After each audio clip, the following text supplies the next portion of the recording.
Mengapa negara-negara Arab sulit bersatu? Sebuah kajian netral atas realitas regional. Wilayah Arab dikenal sebagai kawasan yang memiliki kesamaan budaya, bahasa, dan keyakinan agama yang kuat. 22 negara yang tergabung dalam Liga Arab secara umum berbagi latar belakang sejarah dan identitas budaya yang serupa. Bahasa Arab digunakan secara luas, dan mayoritas penduduk wilayah ini menganut agama Islam. Namun, kesamaan ini ternyata tidak cukup untuk mewujudkan persatuan politik yang kuat dan stabil di antara mereka. Pertanyaan mengenai mengapa negara-negara Arab belum mampu membentuk suatu bentuk persatuan yang permanen dan fungsional menjadi bahan diskusi yang luas dalam kajian sejarah, politik, dan hubungan internasional. Jawabannya tidak sederhana dan tidak bisa dijelaskan oleh satu faktor tunggal. Narasi ini akan menguraikan berbagai dimensi penyebab yang secara bersama-sama menjelaskan tantangan besar dalam mewujudkan integrasi dunia Arab. 1. Warisan sejarah dan pengaruh kolonial. Salah satu akar dari fragmentasi politik di dunia Arab berasal dari sejarah kolonialisme yang membentuk peta politik kawasan saat ini.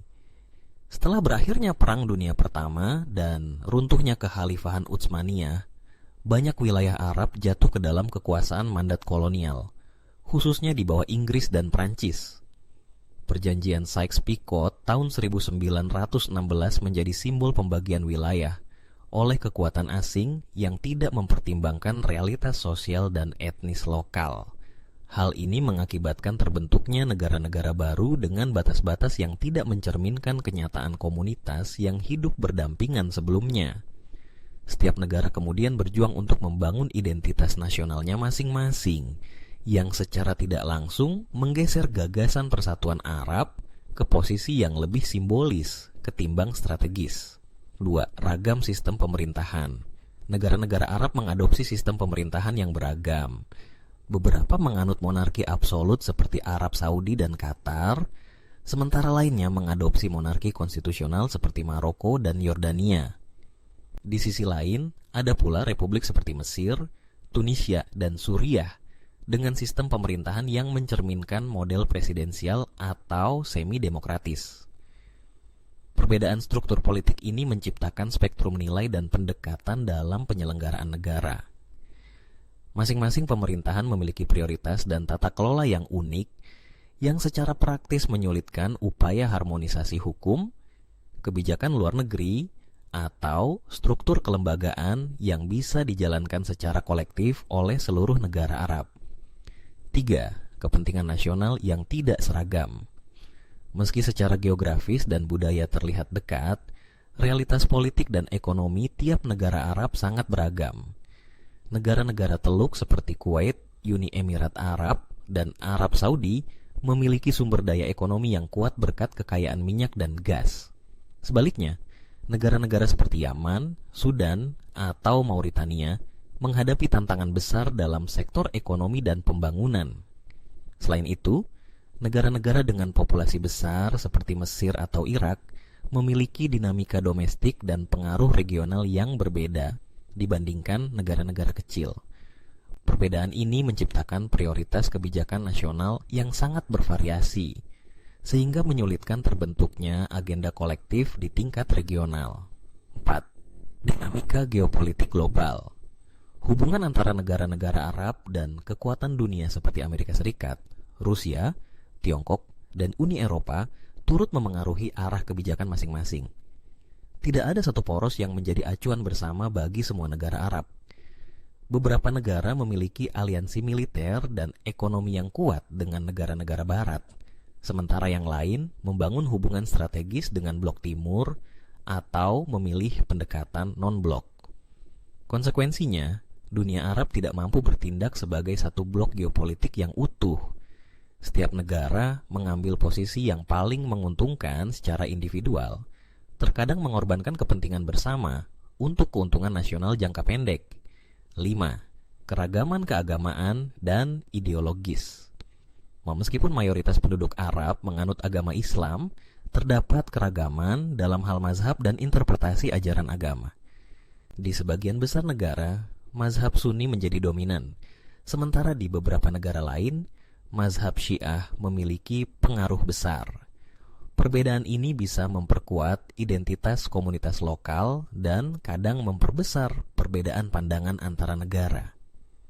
Tak hanya itu, pendekatan terhadap agama dalam kehidupan bernegara juga berbeda. Ada negara yang menerapkan hukum Islam secara menyeluruh, sementara yang lain memilih jalur yang lebih sekuler. Keragaman ini mencerminkan pluralitas yang sulit disatukan dalam kerangka hukum atau ideologi yang seragam. 6. Konflik internal dan regional. Beberapa negara Arab mengalami konflik internal berkepanjangan seperti yang terlihat di Suriah, Yaman, dan Libya. Konflik ini tidak hanya menyebabkan instabilitas domestik, tetapi juga berdampak pada hubungan antar negara Arab, khususnya ketika negara-negara tetangga mendukung pihak-pihak yang berseberangan dalam konflik tersebut. Konflik ini seringkali diperumit dengan keterlibatan kekuatan asing yang membuat posisi negara-negara Arab terpecah dan reaktif terhadap perkembangan geopolitik. Solidaritas yang semestinya dibangun berdasarkan kesamaan regional akhirnya terkikis oleh perbedaan sikap dan strategi masing-masing negara terhadap konflik yang ada. 7. Peran terbatas organisasi regional. Liga Arab sebagai organisasi yang dirancang untuk mewadahi kerja sama negara-negara Arab sejauh ini belum menunjukkan kemampuan yang kuat untuk menjembatani perbedaan yang ada. Sejak didirikan pada tahun 1945, organisasi ini menghadapi tantangan dalam mengimplementasikan keputusan secara efektif karena sebagian besar kebijakan bersifat tidak mengikat dan sangat tergantung pada konsensus. Dalam situasi ketika negara-negara anggotanya memiliki pandangan yang sangat beragam, keputusan bersama seringkali mandek atau hanya sebatas seruan moral tanpa pengaruh kebijakan nyata. Ini memperkuat kesan bahwa organisasi ini lebih bersifat simbolik daripada fungsional. 8. Ketimpangan ekonomi regional. Tingkat perkembangan ekonomi yang tidak menjadi penghalang integrasi.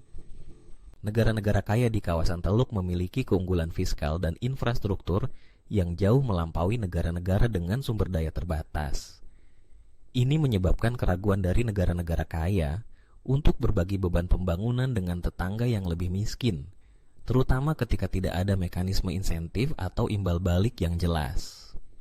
Kesenjangan ini membuat gagasan integrasi ekonomi Arab sulit direalisasikan karena masing-masing negara lebih fokus pada pemeliharaan stabilitas dan pertumbuhan domestik daripada menciptakan sistem ekonomi kolektif.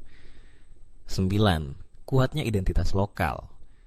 Di balik identitas kebangsaan Arab yang dibangun melalui bahasa dan sejarah bersama, terdapat identitas lokal yang sangat kuat di setiap negara. Faktor etnis, kesukuan, dan pengalaman historis masing-masing negara membentuk identitas nasional yang unik dan seringkali lebih dominan daripada solidaritas pan-Arab.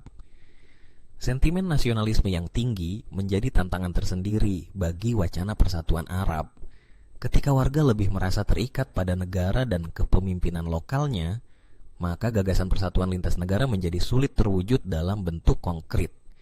Kesimpulannya adalah, gagasan tentang persatuan negara-negara Arab merupakan aspirasi ideal yang didukung oleh banyak faktor simbolik dan historis. Namun, dalam praktiknya, realitas politik, ekonomi, dan sosial yang kompleks menjadi penghalang utama. Tidak ada satu faktor tunggal yang bisa disalahkan, karena fragmentasi dunia Arab merupakan hasil dari sejarah panjang dan interaksi berbagai dinamika internal dan eksternal.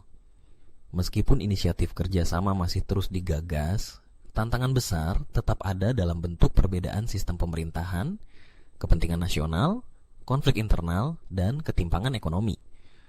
Keberhasilan integrasi dunia Arab ke depan sangat bergantung pada kemampuan negara-negara anggotanya untuk menemukan titik temu dalam visi bersama yang inklusif dan mampu mengakomodasi keberagaman yang ada di dalamnya.